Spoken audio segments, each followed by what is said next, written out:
What's going on, guys? Welcome back to another episode of Trick 10s. I'm Matt Downs, and today I'm going to show you guys how to upgrade your Suzuki 9.9 into a 20 horsepower outboard. A wise man once told me no matter how fast you go on the water, it will never be fast enough. That is a completely true statement. I didn't know what he was talking about at the time. I was just getting into boating. I had a little 15 horsepower outboard, but it's tried and true. I guarantee you, no matter how fast you go, it's never going to be fast enough. Upgrading these outboards is stupid, simple. All of these new 4-stroke outboards, they come with an ECU, an ECM, whatever you want to call it. It's the brains of the outboard. It's right here. This little computer right here. You could probably flash this if you are tech savvy and know how to do that. You could upgrade new software into this. I don't know how to do that. So we just buy this unit right here. This is for a 20 horsepower outboard. All you gotta do is swap this out. The Airbox also has a restrictor plate in it. It's basically just a washer with a small little hole in the center that cuts down the airflow that comes into the motor. We're gonna be removing that also. That's all you gotta do, and then you have a true 20 horsepower outboard. This motor is brand spanking new. I'm gonna turn this camera around, get this cowling off here. I'm gonna show you guys exactly how to do this. It is very easy. Let's get right into it.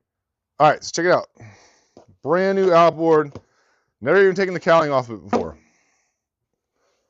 Still got all the packing and everything on it. We have not put any oil in this or anything, but we're gonna upgrade this. Now right here on the side, right there, look, Mitsubishi. This is the ECU. It's very easy to upgrade. We're gonna cut this strap off of here, little zip tie. It's got all types of like little paint markers and stuff on here. Haven't really seen motors with that on there. I'm not sure what that's about. I think that's kind of like how they check everything and make sure everything is legit. Some type of QC, but all you got to do is remove this zip tie, and we're going to take this piece out. On the bottom, it has a little button on the side of this, like a quick connect connector. So we hit that, pull the wire out, put the new one in. That's done. That's how easy it is. And this one's a whole lot easier to get through than the ones on the Daihatsu because they're like lower down in the lower cowling, but that one's easy to get through in the Suzukis. And then inside of here, this is a little bit lower than the Daihatsus, but not a big deal. We're going to remove this airbox, this piece, and this piece right here that goes right into this throttle body. And right here on the face of that coming into it, there's a restrictor plate. I'm going to show you guys that. It's just basically a washer. We're going to take it out, and then we'll have airflow coming in here, and that's all you need. You guys can do this. It's very easy to do.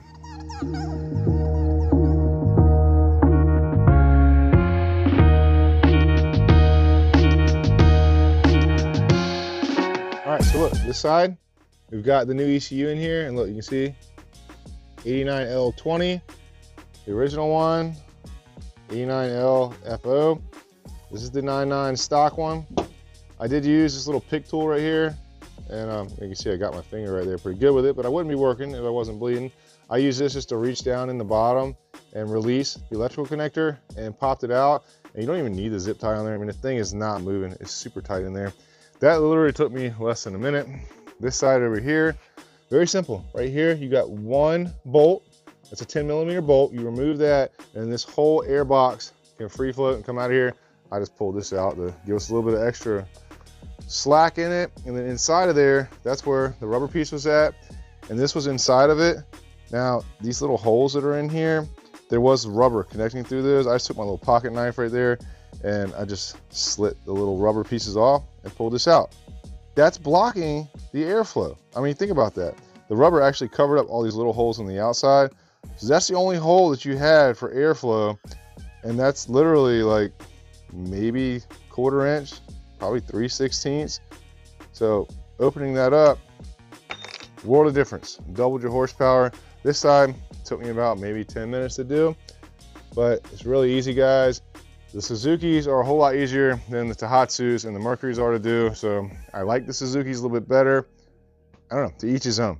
All in all though, this is very easy to do, and you guys can double your horsepower on one of these small outboards. It makes a world of difference.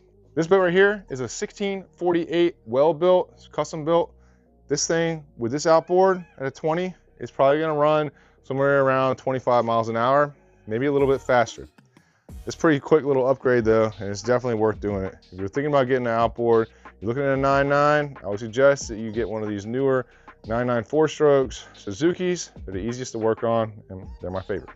All right, guys, so I hope this video helped you. If you were looking to upgrade your 9.9 to a 20, it's pretty simple. I mean, anybody can do this. You really don't need any tools except for a 10mm socket, maybe a pocket knife or a razor blade. Maybe a little pick, make it a little easier for you, but these motors are legit. This is the way to go. If you got one of these smaller boats, especially if you're gonna be fishing in like a 10 horsepower restricted lake, get yourself one of the Suzukis. They're a little bit easier to work on, and I think they're a little bit better. That's just my opinion. A lot of these motors are quick, but the Tohatsus and the Mercuries, they're all pretty much the same thing, guys. So if you want to do this upgrade, well, I'm pretty positive that you could do it. I'm pretty positive one of my kids could do it. It's that simple. I do have a lot of other cool content on the channel, guys. If you're into this type of stuff, make sure you hit that like, subscribe button. I'll always look out for my viewers, and I appreciate all you guys. I'll see you guys next time. Let's get back to work.